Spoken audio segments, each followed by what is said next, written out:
Continuamos con nuestro estudio sobre la Iglesia y estamos en este tema, los dones espirituales. Dios quiere edificarnos y a través de los dones que Él nos ha dado podamos usarlos en la Iglesia. Los dones hacen marchar a la Iglesia.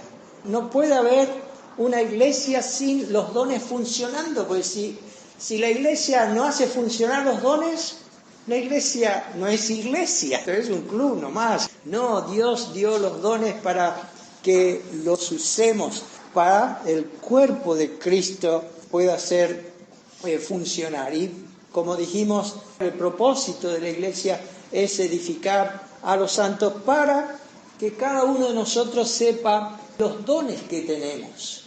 Y ciertamente Dios tiene un ministerio para cada uno de nosotros. Estuvimos estudiando 3 grupos de dones.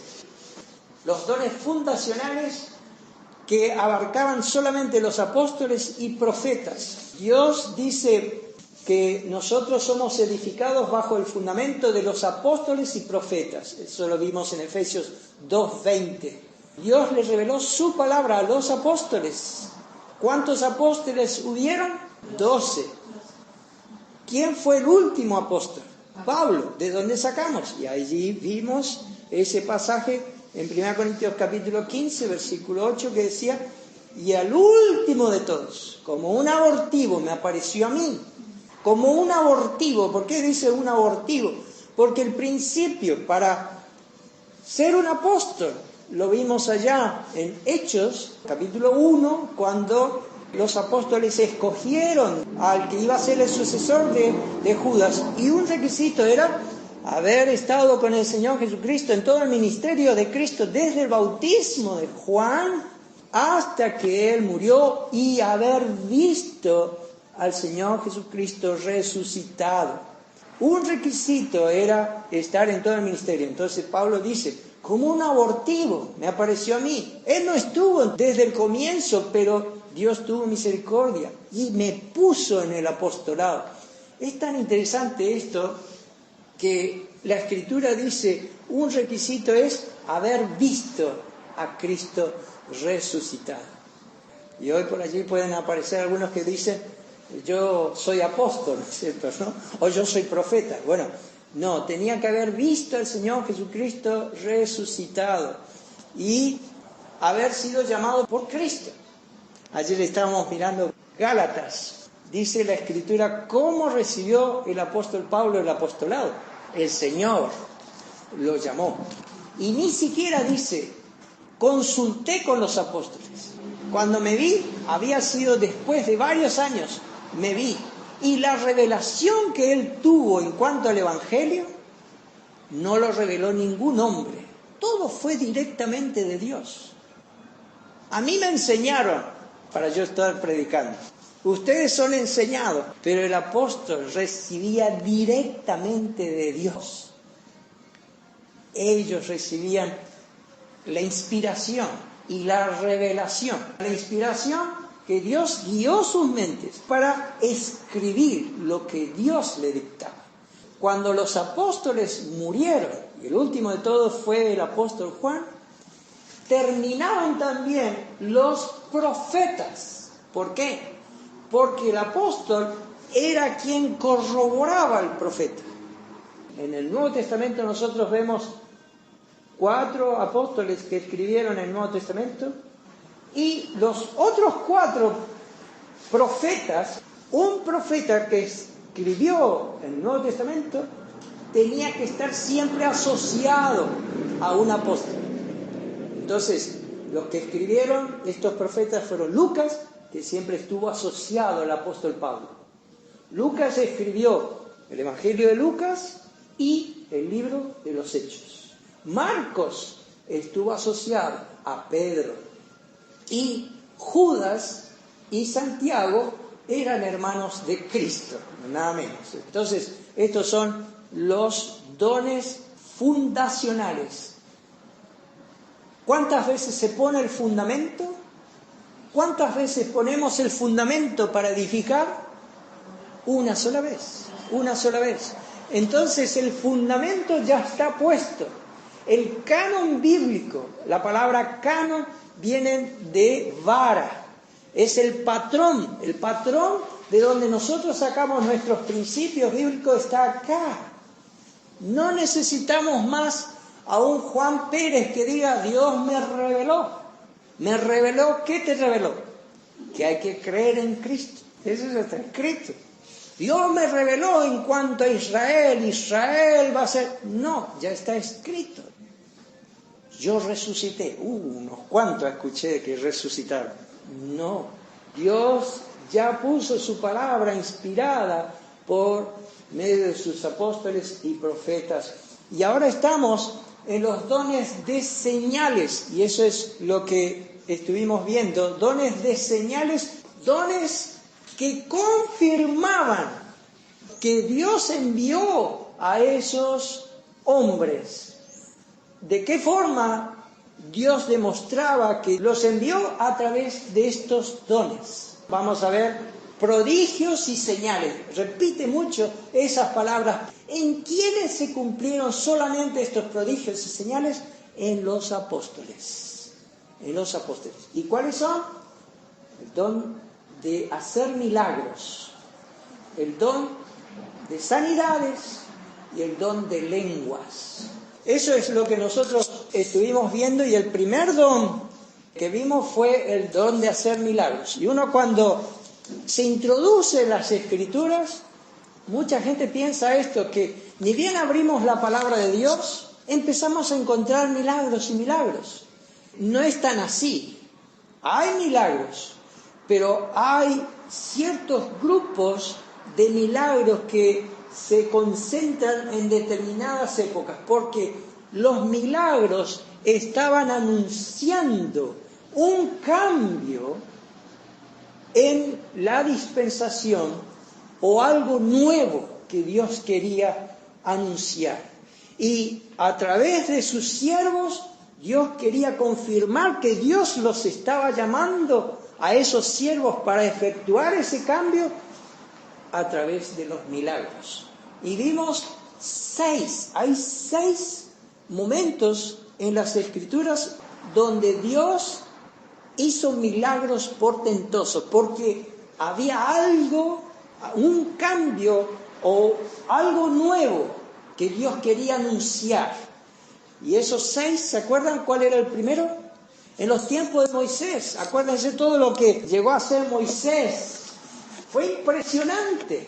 Primeramente, cuando lo llama a Moisés, allí después en la zarza que ardía pero no se consumía, Dios llama a su siervo, y allí trató Moisés de esquivar ese llamado, y soy tartamudo. Entonces Dios le dijo, bueno, te voy a confirmar, mete tu mano, y puso su mano y la sacó toda leprosa, mete de nuevo y no pasó nada. Después la vara que él tenía la tiró y se convirtió en serpiente.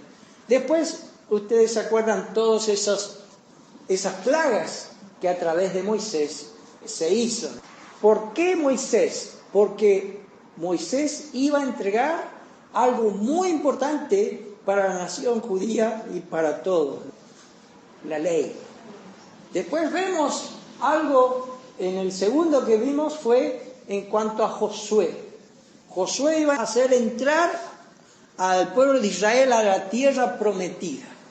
Y allí iba a cambiar totalmente la nación de Israel. Y ahí vemos algo maravilloso que Dios hizo. Bueno, secó el Jordán, derribó los muros de Jericó, tan solamente caminando 7 días, y se derribaron todos los muros. Y allí cuando oró Josué, detente sol, y se detuvo el sol, y se detuvo la luna, dice. Se detuvo el proceso del tiempo. El tercero es, el otro grupo de milagros es exclusivamente con los profetas Elías y Eliseo.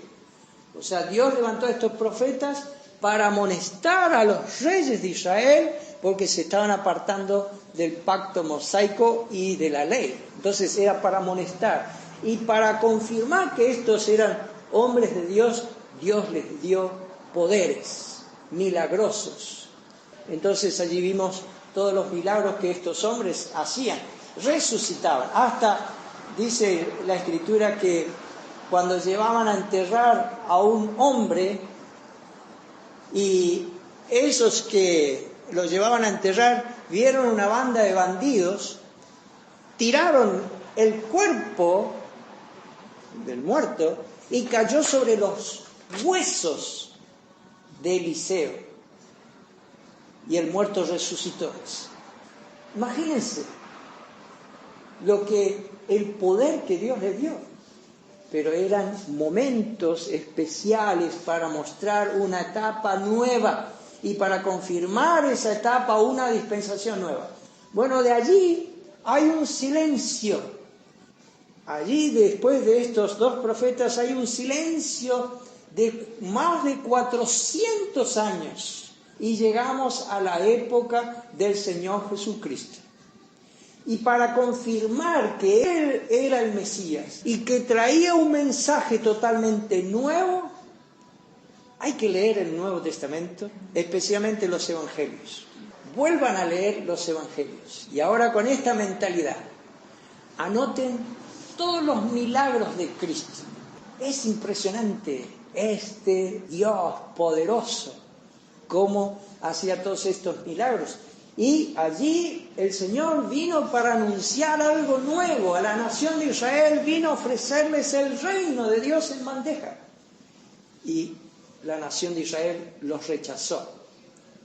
Esto es muy importante entender porque después vamos a ver que por causa de ese rechazo vino un juicio a la nación de Israel.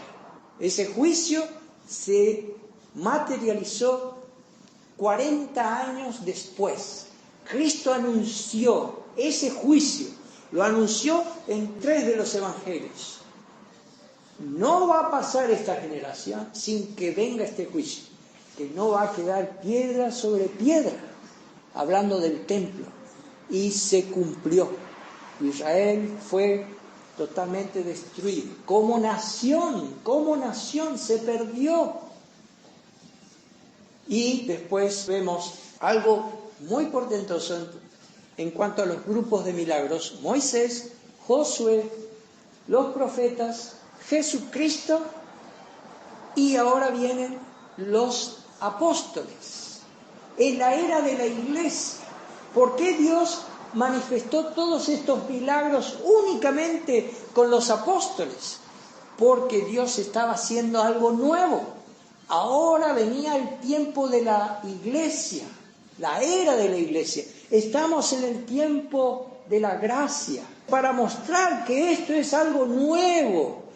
Dentro de los planes de Dios, Dios dio en el primer siglo, solamente en el primer siglo, estos 3 grupos que ustedes ven acá, dones fundacionales, dones confirmatorios y dones de revelación, ocurrieron en el primer siglo. Por eso yo puse acá, para que no se confundan, no continúan, pero hay dones que sí hoy continúan. Y el último grupo de milagros que vemos, el número 6, es en el libro de Apocalipsis. Después que la iglesia sea llevada, va a venir un tiempo de, dice la Escritura, de tribulación. Va a haber la apostasía. Eso sí estamos viendo. En el tiempo del libro de Apocalipsis se van a ver todas estas manifestaciones. ¿Por qué? Porque Dios está haciendo algo portentoso, va a hacer en este mundo, va a quitar de este mundo a Satanás, va a venir a destruirlo, dice las Escrituras. Pero aún en ese tiempo, Satanás va a hacer milagros y prodigios mentirosos. Se levantarán muchos Cristos, dice la Escritura. Bueno, esto estamos plagados.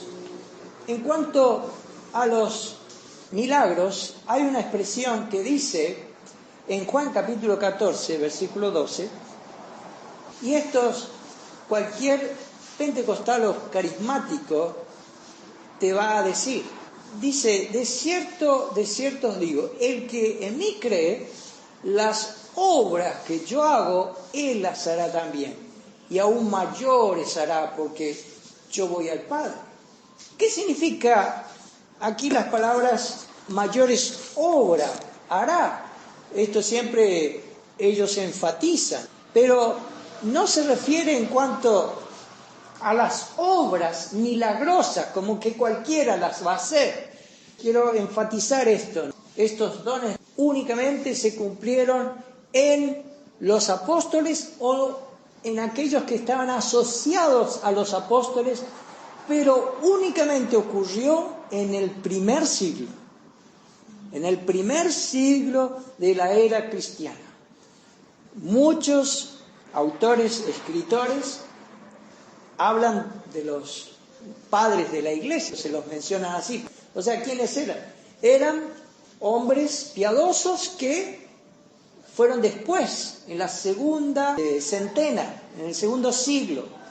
Policarpo, pero todos esos hombres relatan, pues tienen escritos, ya no hablan más de milagros, ya no hablan más de lenguas, no hablan más de sanidades. Y como vamos a ver, aún en el tiempo del apóstol Pablo, esos milagros fueron cesando, fueron ya no produciéndose. Entonces, ¿a qué se refiere este pasaje? Él las hará también, y aún mayores hará, porque yo voy al Padre. Y creemos que no se refiere a milagros. Vamos a mirar en Juan capítulo 5, versículo 20 y 21. Si alguien puede leer, por favor, Juan 5, 20 y 21. Porque el Padre ama al Hijo, le muestra todas las cosas que Él hace, y mayores obras que éstas le mostrará, de modo que vosotros os maravilléis. Porque como el Padre levanta a los muertos y le da vida, así también el Hijo a los que quiere dar vida. Creo que cuando se refiere acá a mayores obras, no se está refiriendo a los milagros o mayores milagros hará, sino lo que se refiere es a más convertidos, más gente que van a creer en Él. Acuérdense, cuando el Señor Jesucristo dejó esta tierra, ¿cuántos creyentes dejó el Señor Jesucristo? ¿Cuántos esperaban allí en el aposento alto? Dice, estaban reunidos allí y de repente, dice, vino un estruendo, una conmoción allí, ¿no? Y descendió el Espíritu Santo como lenguas de fuego. ¿Cuántos eran? 120. 120 estaban reunidos y estaba María también allí. ¿Cuántos vieron al Señor Jesucristo ascender a los cielos desde el monte de los Olivos? 500 hermanos. Esto habla allí en 1 Corintios capítulo 15. Entonces, no fueron muchos. Lo que está hablando entonces es, en cuanto a mayores obras hará, se refiere a las conversiones. Porque estando en el ministerio del Señor Jesucristo, dice allá en Juan 6, 66, desde entonces muchos de sus discípulos volvieron atrás y ya no andaban con Él. Muchos de sus discípulos. Y en el 6:67 el Señor les dice a sus discípulos, ¿queréis acaso iros también vosotros? Me gusta lo que dice Pedro allí, en 6:67. 68 y 69. Respondió Simón Pedro: Señor, ¿a quién iremos? Tú tienes palabras de vida eterna, y nosotros hemos creído y conocemos que tú eres el Cristo, el Hijo del Dios viviente. Entonces, creemos que se refiere a estas conversiones, se refiere a que muchos hoy en día se van a ir convirtiendo. Allí nomás hubieron 3.000 se convirtieron por el testimonio de Pedro en Pentecostés, cuando predica, y después un poquito más adelante se convirtieron 2.000 más. Y estamos contabilizando 5.000 hombres, porque no se contabilizaban las mujeres. Que después Dios tuvo que mandar persecución, porque todavía no entendían que tenían que predicar a los gentiles. Y allí vimos en Hechos capítulo 11 que hubieron 2 hermanos de Chipre y de Cirene que se animaron, dice, no solo a dar las buenas nuevas a los judíos, sino también a los gentiles. Entonces la iglesia se fue agrandando. Creemos lo que Dios está hablando acá es no solo en la cantidad de conversiones auténticas, sino que también Dios iba a estar acompañando allí con el mensaje en todos los lugares. Acuérdense que a donde se redujo el mensaje del Evangelio en los tiempos de Cristo y después en el comienzo de la iglesia. Como dijimos, se redujo simplemente a Israel, solo a Israel. Y si nosotros miramos geográficamente Israel, es una franja muy pequeña. La prédica se limitó a ese lugar. Cristo predicó allí nomás. Porque, como bien le dijo a la mujer sirofenisa, ¿no? Él vino para predicar a las ovejas perdidas de Israel. El evangelio que él vino a dar era un evangelio muy distinto al que nosotros estamos dando. El evangelio del reino era él. Y predicó solamente para Israel. Pero hoy nosotros, por eso mayores obras será. El evangelio llega a multitudes, a todo el mundo, y de diferentes formas. Entonces, mayores obras hará, se refiere a eso, en las conversiones y en la amplitud que ahora tenemos para dar el mensaje. Pero también los dones de señales, como dijimos, confirmaban a los apóstoles, y vemos que estos dones, fíjense allí en Marcos capítulo 3, versículo 14 y 15. Y estableció a los 12 para que estuviesen con él, para enviarlos a predicar, y que tuviesen autoridad para sanar enfermedades y para echar fuera demonios. Dios lo estableció a estos 12, y a estos 12 les dio la autoridad para sanar enfermedades y para echar fuera demonios. O sea, no era a todos, era exclusivamente a estos 2. Este pasaje no lo vamos a ver hoy, pero es un pasaje que toma mucho los pentecostales, ¿no?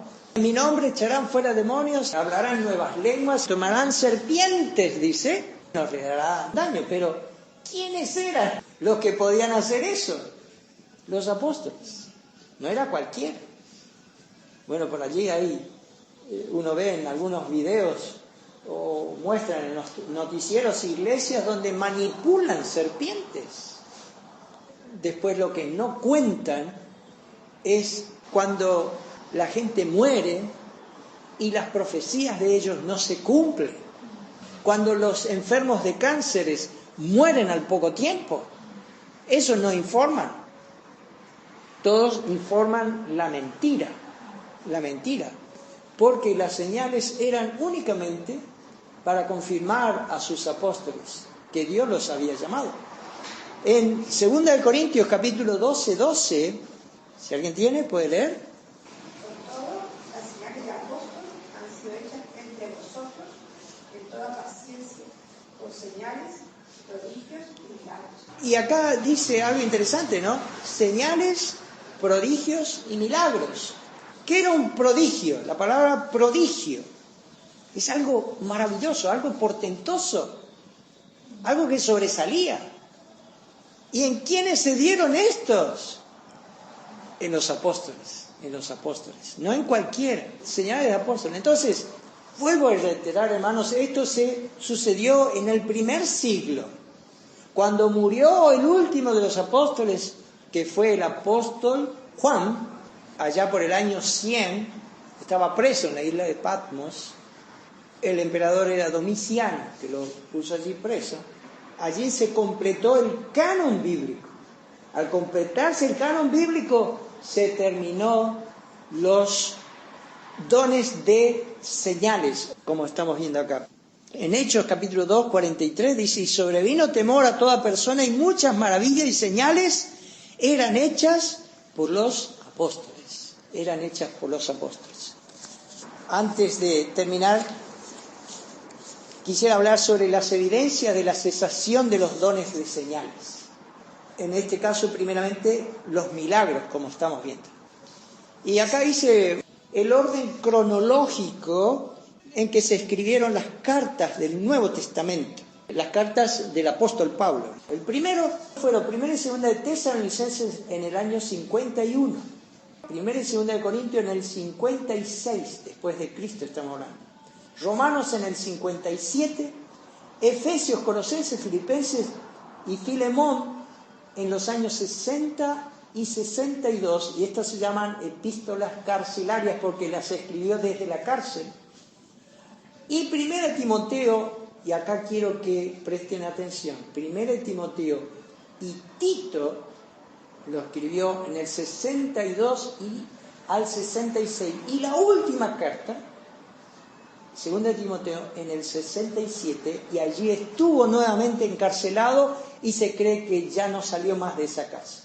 O sea, no salió vivo, lo decapitaron. Es tan interesante que las últimas cartas del apóstol Pablo, él dice, capítulo 4, versículo 6, porque yo ya estoy para ser sacrificado y el tiempo de mi partida está cercano, que él ya veía que de ese encarcelamiento no iba a salir vivo. Acuérdense, Filipenses lo escribió desde la cárcel y se cree que en el año 62, 60 al 62, él murió en el 67.